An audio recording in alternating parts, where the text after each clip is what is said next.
Assalamualaikum warahmatullahi wabarakatuh. Alhamdulillah wa kafa, wassalatu wassalamu ala nabiyil mustafa Muhammad ibni Abdillah wa ala alihi wa sahbihi wa mawalah, wala hawla wala quwwata illa billah. Amma ba'du, subhanaka la ilma lana illa ma'allamtana innaka antal alimul hakim. Rabbi shrahli sadri wa yassirli amri wahlul 'uqdatam min lisani yafqahu qawli. Allahumma inna nas'aluka ilman nafi'a wa rizqan thayyiba wa amalan mutaqabbala. Asbahna ala fitratil Islam wa ala kalimatil ikhlas wa ala dini nabiyyina Muhammadin sallallahu alaihi wasallam wa ala millati abina Ibrahim hanifan muslima wa ma kana minal musyrikin. Hadirin jamaah salat subuh rahimakumullah. Kita lanjutkan pelajaran kita kitab Al-Kabair. Kita sampai pada Al-Kabiratul Khamis, yakni dosa besar yang kelima. Dosa besar yang kelima ini Imam Adz-Dzahabi mengurutkan yang kelima ini adalah mani'uz zakah, atau orang-orang yang tidak mau membayar zakatnya. Kenapa ini termasuk dosa besar? Karena ternyata kalau kita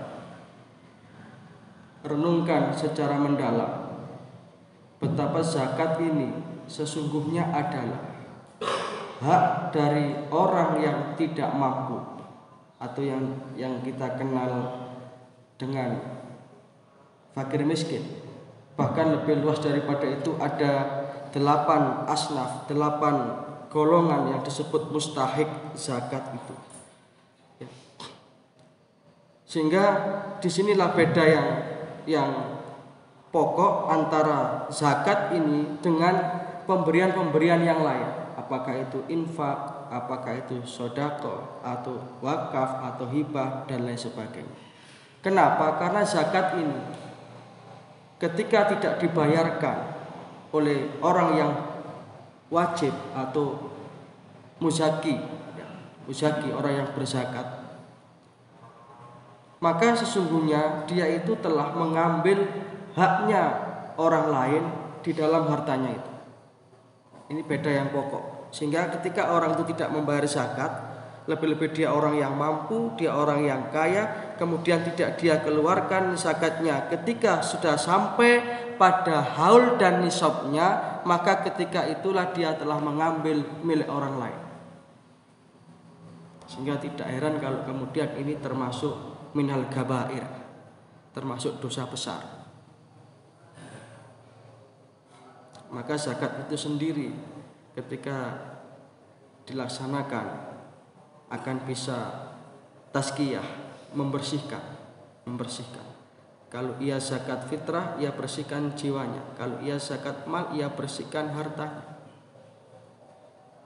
Di dalam Al-Quran surat Ali Imran ayat 180, Allah Subhanahu wa taala berfirman, a'udzubillahi minasyaitonir rajim.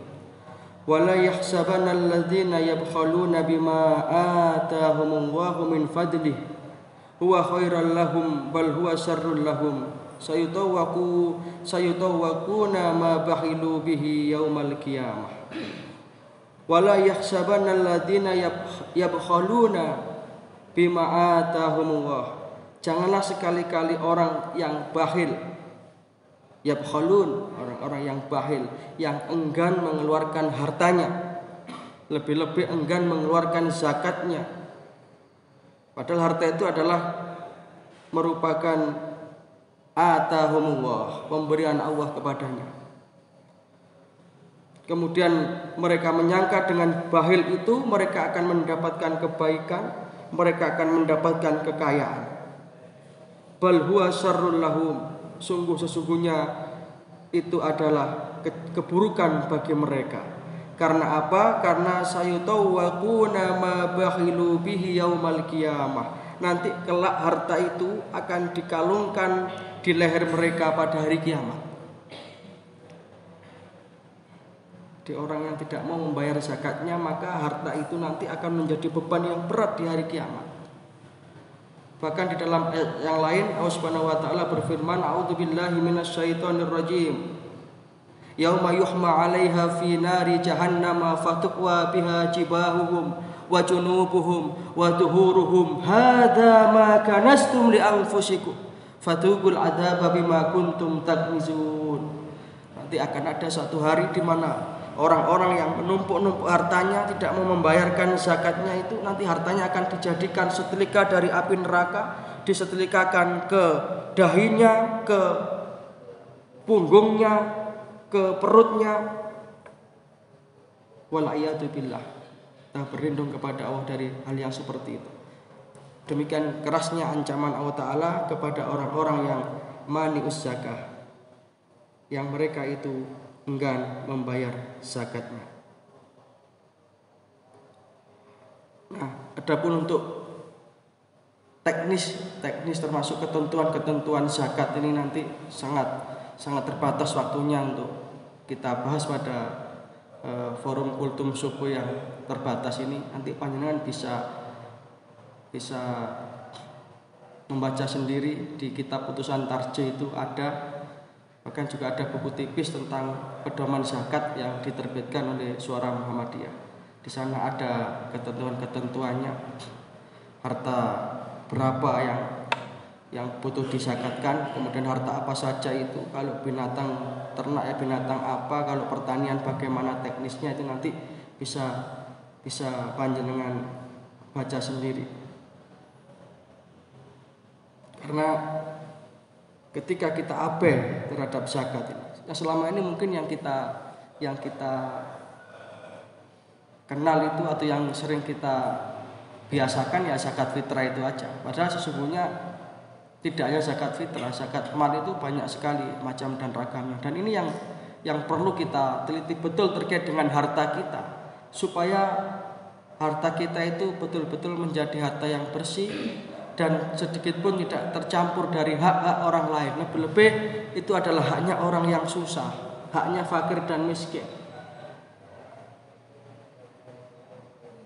Demikian indah sekali ajaran zakat ini, sehingga ketika di negara kita ini, andai kata aturan zakat ini diterapkan dengan sesuai syariat, baik itu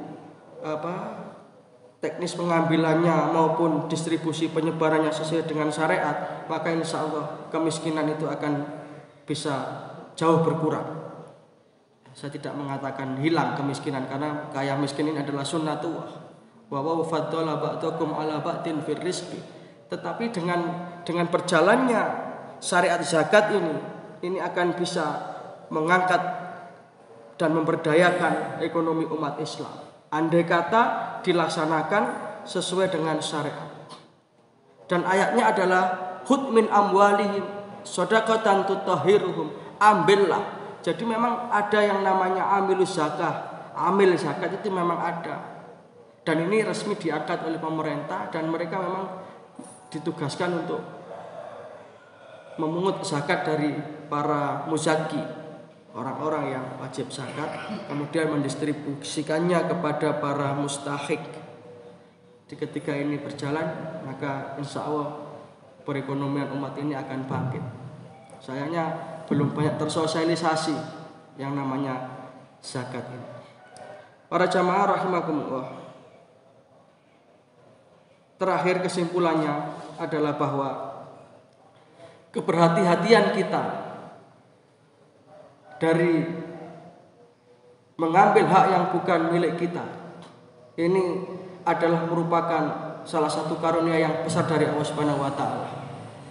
Sehingga ini nanti akan meringankan tanggung jawab kita di yaumul akhirah, di yaumul hisab, di yaumul mizan. Betapa beratnya beban kita ketika kita itu, ya baik sengaja ataupun tidak, ternyata masih terbebani oleh sesuatu yang sifatnya itu muamalah dengan sesama yang mereka nanti di akhirat akan menuntut. Jadi hadisnya jelas, sering panjenengan dengarkan. Rasulullah itu pernah bertanya kepada para sahabat, "Atadaruna manil muflis?" Sahabat-sahabatku, tahukah kamu siapa orang yang bangkrut? Ada sahabat yang menjawab, "Al-muflisu fina man la dirham lahu wala mata." Orang yang bangkrut itu ya Rasulullah adalah orang yang hartanya ludes, perekonomiannya bangkrut, kemudian dia menjadi orang yang miskin. Kemudian Nabi menjawab, "Al-muflisu innal muflisa min ummati." Sesungguhnya orang yang bangkrut dari kalangan umatku. Ini perlu kita perhatikan hadis Rasulullah. Siapa mereka? Man ya'ti yaumal qiyamah bi sholatin wa siyamin wa zakatin. Mereka yang nanti di hari kiamat menghadap kepada Allah Ta'ala dengan membawa pahala sholat, karena memang ia ahli sholat. Wasiyamin, dan membawa pahala puasa, karena memang ia menjalankan ibadah puasa. Tidak hanya cukup yang wajib, bahkan dia tambahi puasa-puasa yang sunnah. Wasakatin, dan mereka juga membayar zakatnya. Tetapi wayati qad satamahada, tapi dia juga membawa pahala, membawa dosa, pernah mencaci saudaranya. Wa qadafahada, atau menuduh saudaranya tanpa bukti yang jelas. Wa akala malahada. Nah, ini yang ada kaitannya dengan materi kita. Mereka memakan harta yang bukan haknya. Wa safaka damahada, atau pernah menumpahkan darah saudaranya. Wa darabahada, atau pernah memukul saudaranya tanpa alasan yang dibenarkan. Fayu'ta hada min hasanatihi wa hada min hasanati. Kemudian ditimbang itu kebaikan-kebaikannya tadi. Jadi ini bukan orang jelek yang merugi, orang yang di dunianya ahli sholat, ahli zakat, ahli puasa, tapi di belakang itu dia juga punya tanggungan-tanggungan masalah muamalah dengan manusia yang belum tuntas, sehingga ketika ditimbang ternyata pahala kebaikannya itu kalah dengan kejelekannya. Walhasil vonisnya faturihat summa turiha finnar. Akhirnya vonisnya dia termasuk ahli neraka, karena kebaikannya itu nanti akan diambil. Di belakangnya masih banyak orang-orang yang menuntut akan kedoliman dia di dunia. Mudah-mudahan kita tidak termasuk orang yang seperti itu. Mudah-mudahan kita senantiasa diberikan taufik dan hidayah, amal ilmu rezeki yang barokah, dan akhirnya kita menuntaskan perjuangan kita hidup di dunia ini, perjalanan hidup kita di dunia ini dengan tetap membawa iman Islam, husnul khatimah. Hadana wa huwa iyyakum ajma'in wa huwa a'lam bishawab. Nasrun minallah wa fathun qarib wa basyiril mu'minin. Subhanaka wa humma wa bihamdika asyhadu an la ilaha illa anta astaghfiruka wa atubu ilaik. Assalamualaikum warahmatullahi wabarakatuh. Innallaha wa malaikatahu yusholluna